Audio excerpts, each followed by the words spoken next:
সবাই এই গণতান্ত্রিক উৎসবে ভোটাধিকার প্রয়োগ করতে পারতেন, খুবই খুশি হতাম। সারা রাজ্যে সকালবেলা থেকে যে খবর আমরা পাচ্ছি, ভোট কেন্দ্রের ভিতরে হয়তো বা ছাপ্পা ভোট হচ্ছে না, কিন্তু একটা বিশাল সংখ্যক ভোটারদের ভোট প্রয়োগ করতে দিচ্ছে না।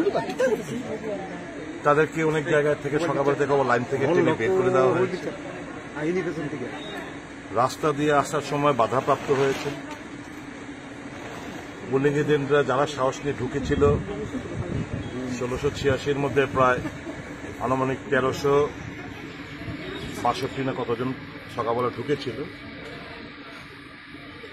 বিশাল অংশকে মোর দেন 50% যা ঢুকেছিল তাদেরকে তাড়িয়ে দেওয়া হয়েছে, ইনক্লুডিং যে এলাকা থেকে আমি প্রতিনিধিত্ব করি সেই এলাকাতেও। ওই এলাকার পরাজিত প্রার্থী যদি উনি এলাকার ভোটার না, নির্বাচন কমিশনের রুলস মোতাবেক এই এলাকাতে ঘুরতে পারেন না, কিন্তু গুন্ডা বাহিনীদের নিয়ে সে প্রত্যেকটি বুথে বুথে পাড়ায় পাড়ায় দাবি বেড়াচ্ছে এবং ভোটারদের বিভিন্ন কায়দার শাসনে বাধা দিচ্ছে এবং পুলিং এজেন্টদের বের করে দিচ্ছে।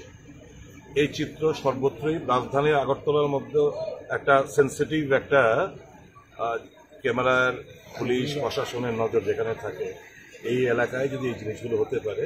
একটু যখন বেরিয়ে আসছিলাম বাংলা মাঠের ওখানে, আপনারা গেলেও দেখতে পারবেন, আমি যাচ্ছি এক্ষুনি অনুপ বৈদ্যর বাড়িতে আমাদের কৃষ্ণা রক্ষিত, শ্যামল মজুমদার, আরো দুজন পুলিং এজেন্ট তাদেরকে বের করে দিয়েছিল, শুনছিল।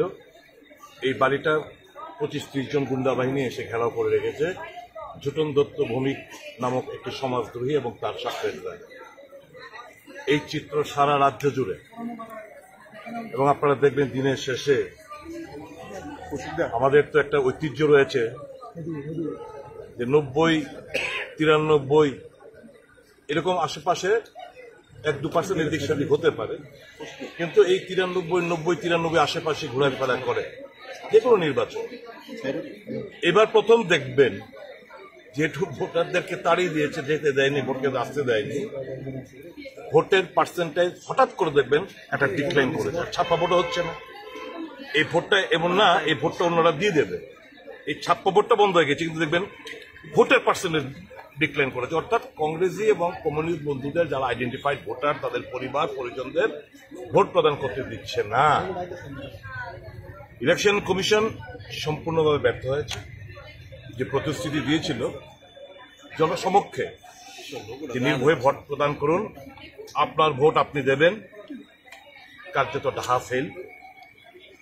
সিইও থেকে, রিটার্নিং অফিসার থেকে, এআরও থেকে শুরু করে পুলিশ আধিকারিকদের সঙ্গে যোগাযোগ করছি, সকালবেলা থেকে দেখছি, করছি, করব, কিন্তু অন্যান্য নির্বাচন তো কভার করেছেন, পুলিং বুথের বাইরে পুলিশ থাকতো, দেখেছেন তো বিগত দিন নির্বাচনগুলো, একটা পুলিশ খুঁজে পাবেন। আপনারা যান যে কোনো রাস্তায় গিয়ে ঘুরুন, এক্ষুনি চলুন আমার সঙ্গে আইটিআই এই সমস্ত এলাকায়, বিটারবন এলাকায় বিভিন্ন সমাজদ্রোহীরা পূর্ব ত্রিপুরা থেকে বিভিন্ন জায়গা থেকে এনে সব একটা ত্রাস, ভয়, ভীতি মানে ভোটারদের মধ্যে বাধাপ্রাপ্ত করছে ভোটার। কাজেই আমি বলবো, ইন শর্ট, ইলেকশন কমিশন এই পবিত্র ভোটার অধিকার এক্সারসাইজ করতে, মানুষ যাতে এই আনন্দ উৎসবের মধ্যে তারা তাদের গণতান্ত্রিক অধিকার